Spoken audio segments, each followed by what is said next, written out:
Aloha, I'm Aaliyah Zimmerman, and this is News Behind the News. I want to welcome Senator Fred Hemmings to the show today. He is a former legislator from the House and the Senate, and also he is an expert in energy issues and a worldwide surfing champion. So we have a lot to talk about today. I want to welcome him back to the show. This is maybe his third time that he's been on. Aloha, Fred. Well, three's not enough, Malia. I know. Nice to be back. Yeah, great. Thank you. So tell us about what you've been doing now. Well, first of all, tell people a little bit more about yourself. You've been on the show before, but there's a lot to tell. You're an author, and well, I like to tell people I've never had a career. I was a surfer in the '60s, as you know, and I retired from competitive surfing to start professional surfing, and it's now become a worldwide circuit. We founded the first pro circuit in 1976, and I owned and produced all the major surfing events in the North Shore of the Pipeline Masters. They were on network television before there was cable television. I sold my proprietary interests to those in 1988 and did some radio work, radio commentator. Went back into politics. Was in the House of Representatives throughout the 80s. In 2000, I got elected to the state Senate and was very much involved in trying to offer an alternative to business as usual, as Hawaii defines insanity, doing the same thing every year and expecting different results. And I'm semi-retired now. I'm a grandfather, and I'm really enjoying that. I'm a Portuguese yard man. I'm half Portuguese, so I'm really good at yard work, among other things, I hope. And I'm enjoying life. I'm doing some keynote speaking. I speak to large groups, mostly tour groups, about the history of Hawaii. And occasionally, believe it or not, people, I've flown to Australia, and I gave a talk in Ireland 2 years ago, on surfing. It's a huge phenomenon. Surfing is really Hawaii's gift to the world.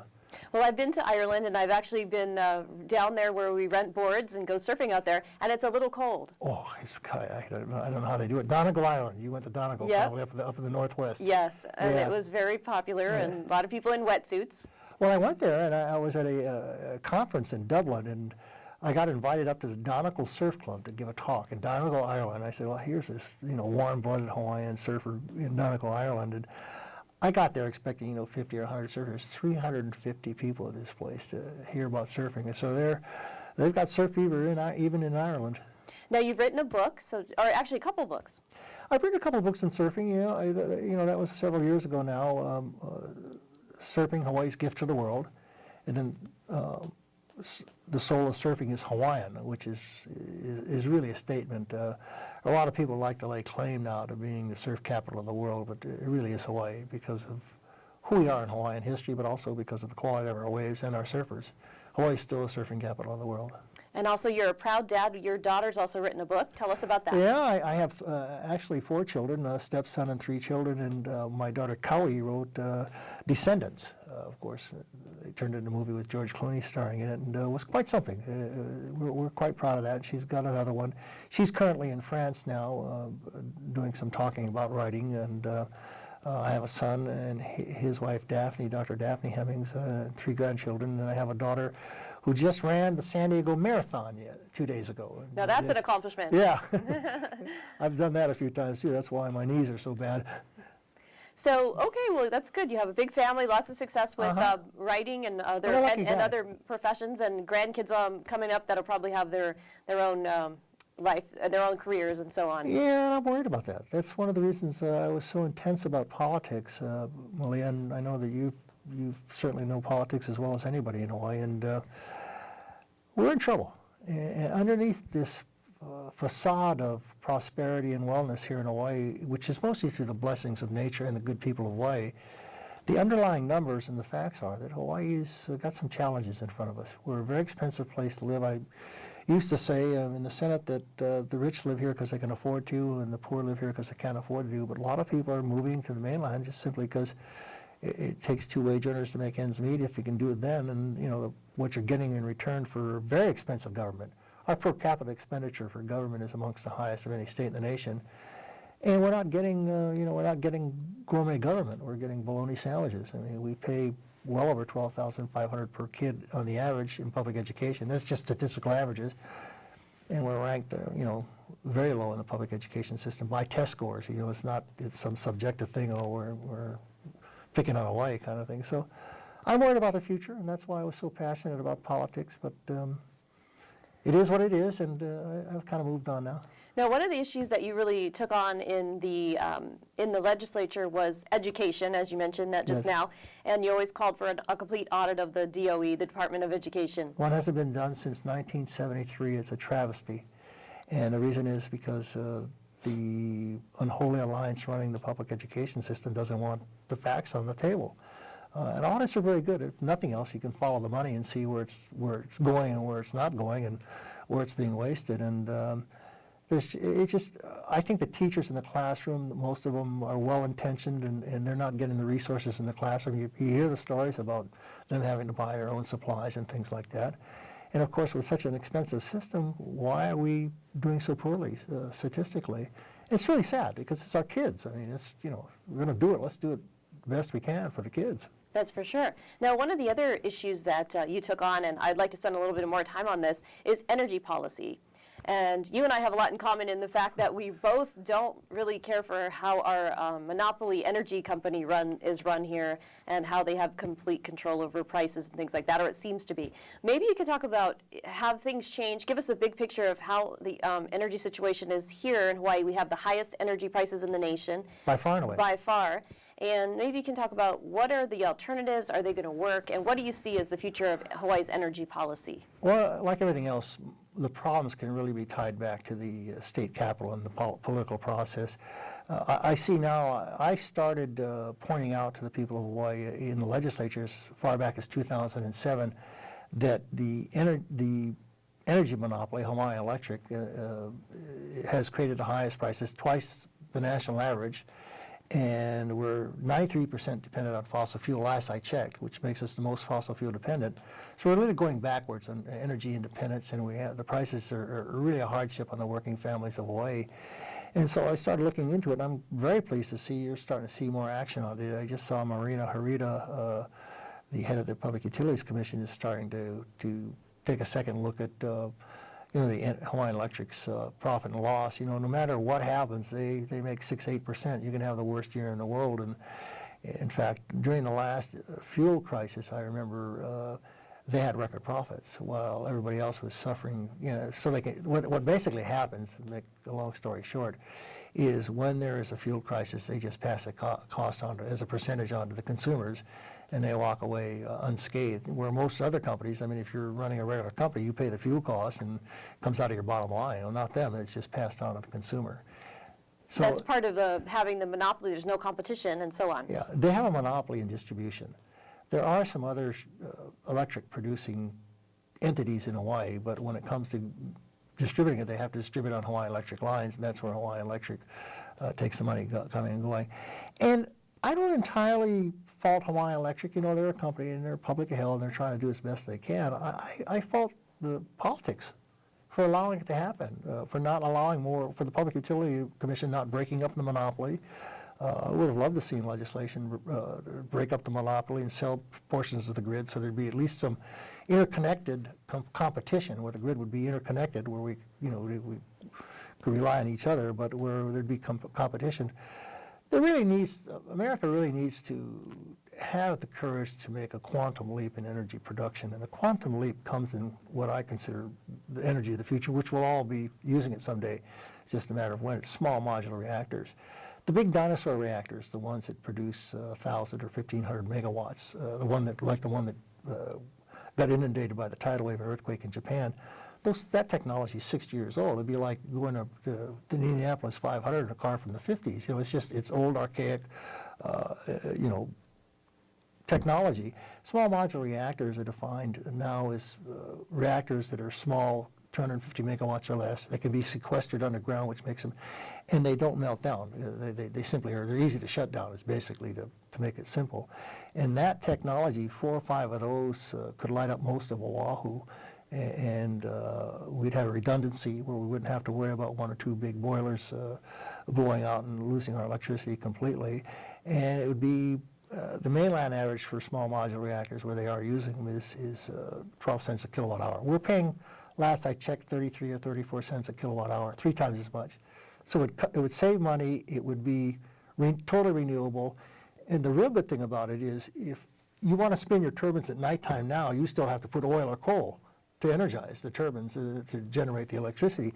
With small modular reactors, because it's it's a 20 or 30-year supply, depending on what technologies you use, of worth of energy with nuclear energy. At nighttime, you keep the turbines turning, and you can have electric cars, so it would revitalize our car industry. America should be leading the way in electric car technology. Electric cars can probably be made to go faster and simpler. Electric engines are way simpler than an internal combustion engine. No emissions at all. Environmentalists should get behind small modular reactors. So you ask yourself, well, why in the world wouldn't the people say, hey, hooray? And so we don't want nuclear. Here's what's so sad about it. We have the highest concentration of nuclear reactors in any place in the world. They're called nuclear submarines, and they happen to be small modular reactors. They're 250 megawatts or less. We already have them here. At any given time, I think there's 18 nukes based at Pearl Harbor now in the fleets. At any time, there's 3, 4, 5, 6 nuclear reactors sitting right in Pearl Harbor. So, and 100% safety record. More people have died in one coal mine accident or one oil rig fire than have died in the history of nuclear energy in America.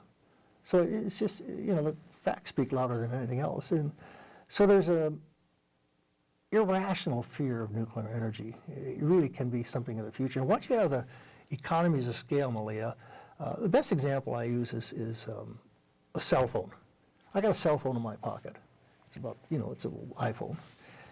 When the cell phone first came out, it was like a walkie-talkie. Remember that Motorola thing you had? I do. It was like, it was like a big bottle or something. Yes. And, hard to carry. And because of the economies of scale, because they're so, widespread now, there's enough technological reinvestment in research and development to make them what they are today. And the same will be true of small modular reactors.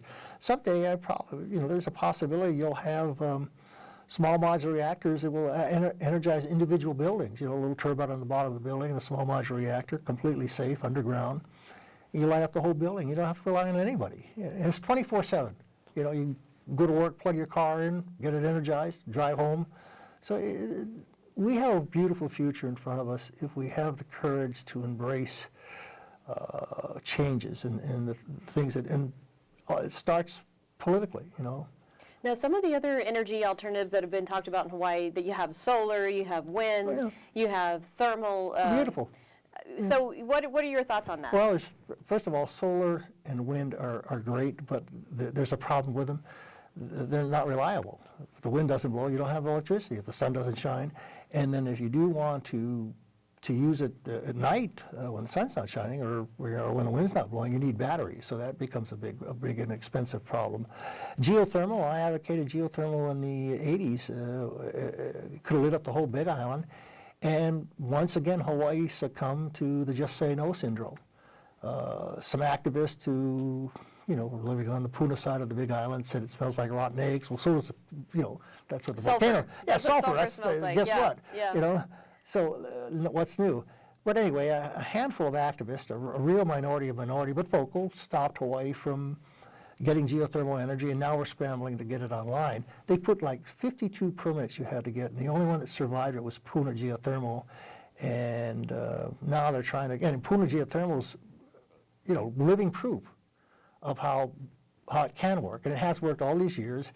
It's a very cost-effective way to get energy, and they have enough geothermal energy potential in the Big Island to light up the Big Island 3 times over, 3 times of what they need. In fact, they could transfer it into some other form of energy and export it, energy exporting area. But the just say no syndrome, it's like a super ferry, My son packs up his wife, and she does 3 or 4 days in a medical clinic on Kauai. They got 3 kids. It's like moving house. They got the surfboards, the boogie boards, the clothing, everything. Then they got to unload the car, get a car. Before, if we had the super ferry, they just could have gotten on. So I guess my message is, Malia, there's just so many wonderful things that can happen in Hawaii. And we really should focus in on, forget the party labels. Do you support geothermal? Do you support energy technology change? Do you support breaking up monopolies? Do you support reducing the size and cost of government so you can pass on the savings to the consumers of Hawaii? And let this place be an affordable place to live? Do you support revamping the public education system and getting the politics out of it so kids are going to get a good education? Nothing wrong with our kids. They're just as smart as any other kids in the country. And there's certainly nothing wrong with our teachers. It's just they're mired down by the system. So, it's all waiting there for it to happen. But got to have the courage, right? You got to have the courage Yeah. and build the support you need to make it happen. So in terms of, have you seen other states or other countries where you think they have the perfect energy solutions, or that they're actually taking on and working at how they should? France is very, very, very progressive on energy. They're 80% nuclear, and they recycle almost 100% of their nuclear waste. They do bury some on site with the plant, so there's no transportation risk to it. We got all kind of places. There's a place in Arizona they had all prepared, or Nevada, Reed State, Senator Reed, and they had this place that we could bury it for a million years. It would never, it'd be totally innocuous by that time. And it just hasn't happened in America. France is doing a real good job. When I was advocating in Washington, I went to a couple of energy conferences there because of my support of small modular reactors. The nation of Kiribati, Pacific Islands, passed a resolution to start looking at it. It could be perfect for Pacific Islanders. You get a very small reactor. My latest concept is something I'm hoping that will make the military. One of the barriers to fast-tracking nuclear energy, it takes you 10 years to get a permit. They always hide, we're not going to compromise safety. Well, pay 10 times more, and rather than take 10 years, do it in 1 year. It's just a matter of function of money. But one of the things that could be done real quickly is have the Navy create energy ships. Put a small modular reactor in a ship and just drive it into Pearl Harbor and plug it in. The United States military spends well over $220 million a year in energy costs in Hawaii, and they could cut that down to next to nothing if basically take a ship, put a reactor in it of 250 megawatts, which is a small modular reactor, put it up along this pier at Pearl Harbor and just plug in. There's all the juice you need. Of course, you need a generator, but the energy for it would come from the reactor. It could happen. There's other, besides Hawaii, we have lots of other places like territories that I hear, territories of America that have problems with energy costs because they're also suffering from high energy, in terms of, for example, all the Pacific, Guam and all so the Pacific on. Islands, Yeah. sure. Guam's just like us. Well, that's where these energy ships come in, or small modular reactors. But if a small modular reactor is on an energy ship, you just drive into the harbor and moor it next to the pier like a nuclear submarine, and you have all the safeguards in place. You have it sealed and adequately protected, and there's your energy. Yeah. So is that something that you've approached the military about, or? Yes, I have. As a matter of fact, I'm working closely with a former policy advisor in the Bush administration, and we're working on a op-ed piece for a national newspaper where we're going to be advocating it and advocating the military create energy ships. And what's really nice about it is, I don't know if people realize it, but one of the most benevolent organizations of the world is the United States Navy. If there's ever a worldwide natural disaster, the first people there are the Navy, and the reason why the Navy is so successful is they send a carrier there because they have energy, and a nuclear aircraft carrier has nuclear energy. They provide all the fresh water and energy needed to help weather the crisis in a particular area. Well, that's exactly what energy ships could do. If you want to set up a relief organization somewhere on the coast of northern Australia where there's nothing, you could send an energy ship there and you'd have energy to desalinate water and provide all the energy you need for it. You could send it anywhere you want. You could send it to Guam. You could send it to... So it really is a mobile energy opportunity that really should be seriously looked at, and that's what I hope by getting this editorial in the national paper, we'll start some thoughts on it. Now, one of the controversies here is about windmills, because this governor and I guess other people in the past have wanted to put windmills on different islands and then an undersea cable and then bring it to Oahu. We've Ridiculous. seen, yeah, can't afford it. Yeah, Yeah, yeah. it's Tell just- us more about that. Well, it's just prohibitively expensive. It's just to put the windmills up and put the cable in between well in excess of $1 billion. And if you do the math on $1 billion capital cost and spread it out over, the recipients of the energy, about 850,000 people here in Oahu, we can't afford it. We're already paying 34 cents a kilowatt hour. That's number one. And number two, it's got a high maintenance cost. If anything goes wrong, and it's 16,000 feet underwater, you're going to have a hard time fixing it. So it's fraught with problems. If the wind's not blowing for a week, the cable's worthless. So it just doesn't make sense, especially when you have small modular reactors as an alternative. And then a lot of people on the neighbor islands don't want to provide Oahu with energy and put up windmills on their islands. Well, that's another problem. People on the outside, we're all in the state together, and we all have to take our fair shares. That's a very popular thing. What's your fair share? That's quite controversial determining that. But I think if there's opportunities in other islands where they can help the whole state, then that should be done. It's like the people in Puna didn't want any geothermal energy. We don't want it. Why should we supply energy for Hilo? We don't live in Hilo. It's that kind of myopic selfishness that really hinders progress. Well, I remember I grew up here, of course, and I spent quite a bit of time in Kahuku on the Big Island because my uncle managed Kahuku Ranch. Right. And so that was the place where there was the very first windmills. I don't know if you remember that. I do. Yeah, and they're there. I don't know if they're still there, but they've been there up until maybe a year ago, and they were falling apart, rusting, and the arms were off, and they look like these old rusted giants. But that didn't really work. I know there's other. Well, there's a lot of theories on that. One of the theories is it didn't work because they didn't want it to work. Because they just wanted, it was perfectly. Windmills should be part of a diversified portfolio of energy, but it should not be an overinvestment simply because of the wind. It's not what they call firm capacity. Wind's not blowing, you can't get it. But secondly, to have enough windmills to really make an impact, you'd have to have them all, you'd scar the islands. That's true. There's like too much of a good thing, That's true, and then we've seen this windmill situation out here in Kahuku where there was a fire, and it's still been, I think it's been about a year, where it hasn't been back online. Yes, so exactly. it's definitely, they're definitely not the perfect solution. Yeah. Well, nothing's perfect in life, but the quantum steps should be made into small modular reactors, Malia, and I think, that's a big step we have to take. And the people that are just saying no, it's mindless. There's no rational, something happens. Well, nothing's happened, and there's a risk-benefit ratio in everything you do.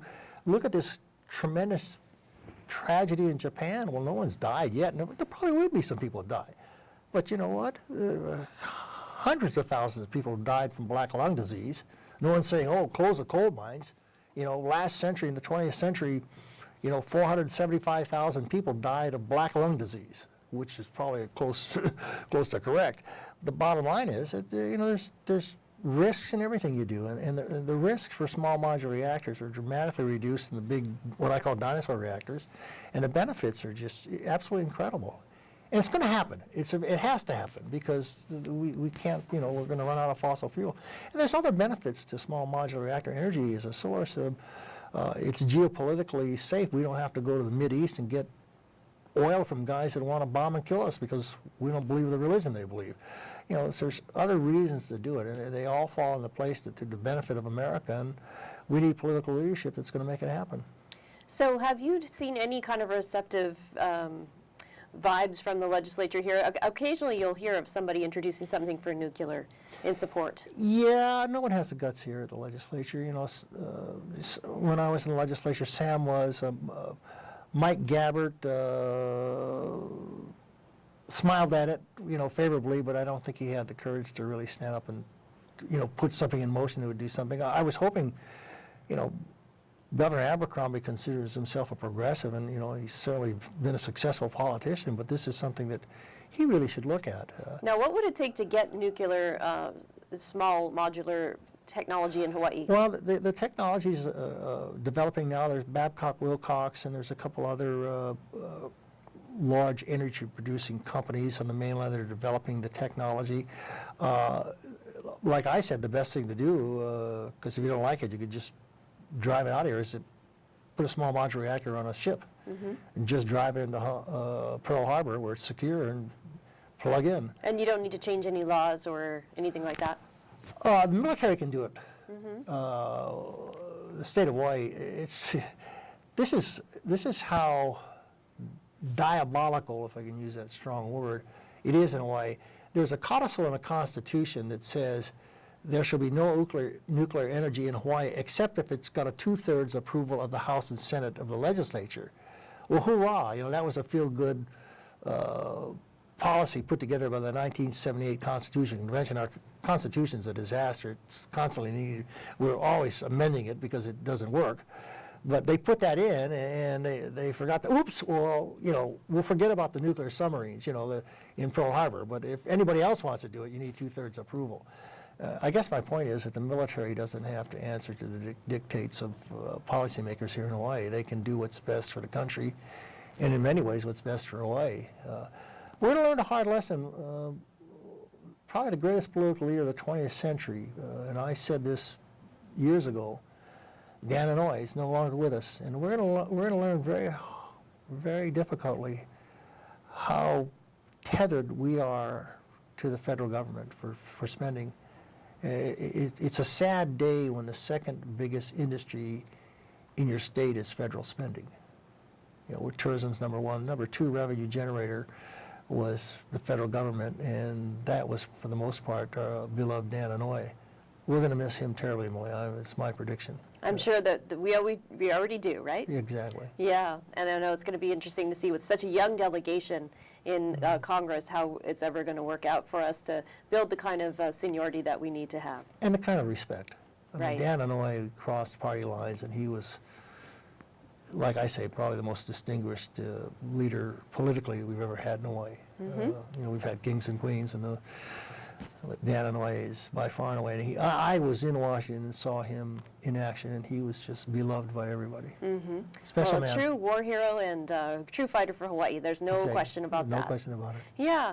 Well, I want to thank you for joining us today. It's always already fun. been a half Yeah. an hour, and it's great to talk story with you, and love to hear from you about the latest in energy policies and what's going on in education, and of course, surfing, all the different things Well, that are going on. I'm ready to come back when you are. All right. Well, thank Thank you. you so much, Fred. Thank you, Malia. This has been News Behind the News. Aloha.